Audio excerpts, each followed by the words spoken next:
Deuxième, Roland Jourdain, Louis Explore, en 16 jours, 7h21 minutes 0 secondes. Roland Jourdain, dit Bilou Jourdain.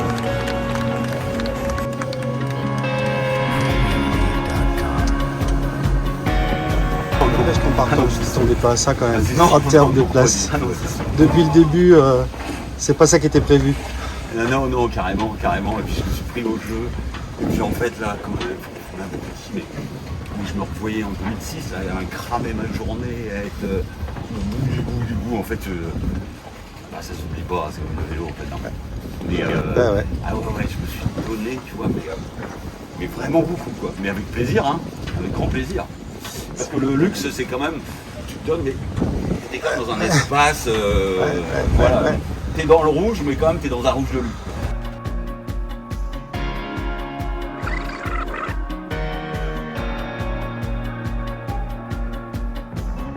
On est sous le soleil de la Grande Motte et on est à la sortie de la maternité. Et voilà le bébé We Explore qui est ici sous moi, vient d'être mis à l'eau depuis le chantier Outre-mer qui est juste à côté. Donc c'est vraiment les premiers pas dans les premiers essais.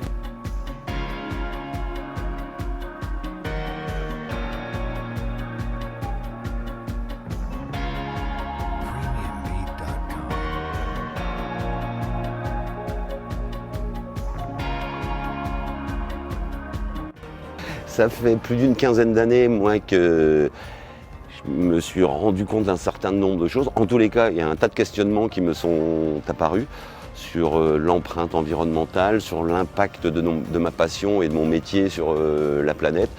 Et notre entreprise Keros a pris un chemin de traverse. L'ADN reste la course au large et une forme de recherche et développement dans comment aller mieux sur l'eau. Mais nous, le mieux, il s'est transformé en pas forcément plus vite, mais en plus de performance environnementale.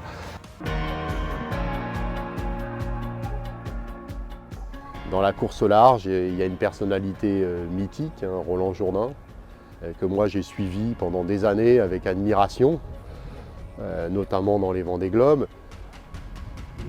Et je suis rentré en contact avec lui et là, je tombe sur une personnalité hors du commun, avec un optimisme sur la transition écologique qui est incroyable. C'est-à-dire que c'est quelqu'un qui transmet ce côté positif de la transition, qui n'est pas une contrainte, mais une opportunité et presque, je dirais, une passion, quoi. C'est comment, un peu la même chose que nous, quoi. Comment arriver à faire son métier, le même métier, mais en réduisant considérablement les impacts.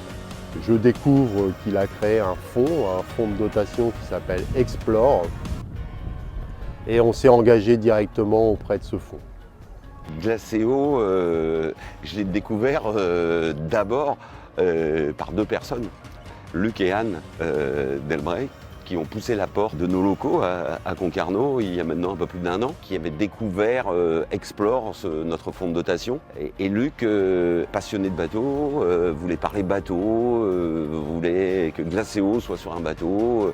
Mais rapidement, j'ai vu deux personnes d'engagées dans le développement durable d'une façon tellement incroyable, qui nous ressemblait tellement que ça a été une rencontre, je dirais pas un coup de foudre, mais presque.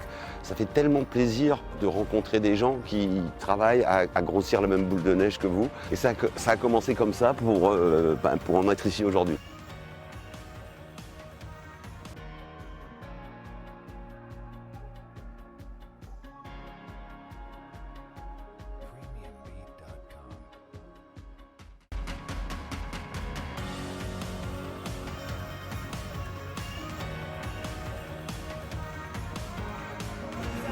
Quelle belle course, quelle satisfaction d'avoir emmené ton bateau construit 50% en lin de l'autre côté de l'Atlantique, comme quoi c'est possible, avec des nouveaux matériaux, de faire une route du Rhum destination Guadeloupe. On a fait l'impossible. Ouais, non, c'est super. En plus, j'ai appris en cours de route qu'il y a une variété du lin qui est à bord, qui s'appelle alizé. Ah, c'est beau! Ouais, on a fait rencontrer l'Alizé de Normandie de la Terre, l'Alizé des vagues et du bleu pour venir ici. Ouais, je suis super content d'avoir fait ça, super content d'amener un petit peu de terre sur la mer ici aux Antilles. Et puis en plus de faire tellement jolie régate. J'étais pas parti pour ça, honnêtement. C'était le but, c'était de venir vous voir, de faire la chose. Et puis on s'est régalé. Et